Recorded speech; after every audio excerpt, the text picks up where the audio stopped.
Napakasarap ngayon ang ating putahe ngayong umagang ito dahil tuturuan tayo kung paano ba gawin itong lumpiang Shanghai. Pero bago yan mga ka-RSP, alam nyo ba na nagmula sa Fujian, China itong lumpiang Shanghai na na-develop lang dito sa Pilipinas. Tinatawag nila ito na spring rolls or Chinese spring rolls. At dinala ito dito sa Pilipinas ng mga mangangalakal. At mula noon hanggang ngayon talaga naman hinahanap na ito ng mga Pilipino sa lamesa tuwing may salo-salo. At para malaman kung paano ba talaga ito gawin, tuturuan tayo ni Chef Marvin Oy dito sa Sarap Pinoy.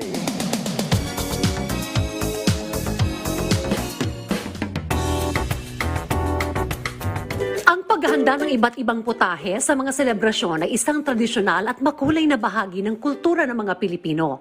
Sa bawat kapistahan, Pasko, Bagong Taon, Kaarawan at kahit na maliliit na okasyon, handa ang mga Pilipino na maglaan ng oras at pagod para masigurong busog ang kanilang mga bisita at pamilya. Isa na nga sa mga tanyag na pagkain na hindi mawawala sa bawat handaan ay ang lumpiang Shanghai. Kaya naman para turuan tayo kung paano nga ba ito lutuin, ay makakasama natin si Chef Marvin Uy dito lang sa Sarap Pinoy. So ngayon gagawa tayo ng lumpiang Shanghai. Meron na tayong naka-premix dito na pork giniling. So kasama ng pork giniling natin, meron tayong carrots, merong ground pork, syempre, egg, flour, konting flour, tapos minix na po natin yan all together. Huwag natin kalimutan din ang ating salt and pepper. Meron na tayong naka-pre-cut na rin na lumpia wrapper. Lagay natin siya sa isang plate, then kuha tayo ng ating mixture. Tapos lagay natin dito sa gitna. After nyan, i-wrap na natin yung ating lumpia wrapper. Habang ginagawa natin to, dapat naka-preheat na yung ating oil sa pan para mabilis na lang mamaya pagka magluluto na. At bago pa man magsimula ang pagtuturo ni Chef Marvin, nag-prepare na siya ng nakabalot na lumpiang Shanghai. Pwede na natin ilagay ang ating lumpiang Shanghai.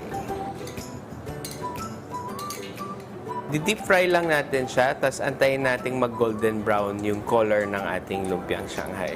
Every once in a while, kailangan nyo siyang halu-haluin para syempre hindi masunog yung ilalim ng lumpia natin.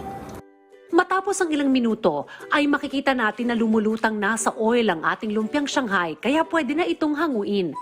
So yan, okay na ang ating lumpiang Shanghai. Lagyan lang natin ng konting greens para medyo maganda tingnan ang ating lumpiang Shanghai. Mayroon ring inihandang dip si Chef Marvin na sweet and spicy sauce na perfect sa appetizing dish na ito. At para sa favorite part naman ng lahat, ang tikiman time. So, try natin.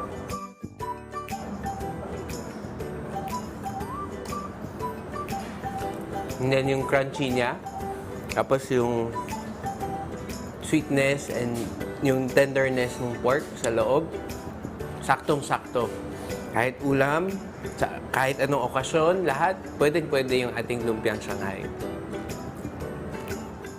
At yan ang all-time favorite dish ng mga Pilipino na lumpiang Shanghai na may kakaibang sarap at tsak na magpapakompleto sa mga handaan at maging sa mga pagkainan. Sana ay na-enjoy nyo ang ating cooking session ngayong umaga kasama si Chef Marvin Uy.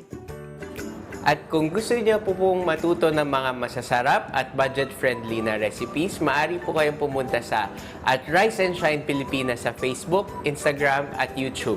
Habang RS Pilipinas naman sa TikTok at X. At ito ang Sarap Pinoy!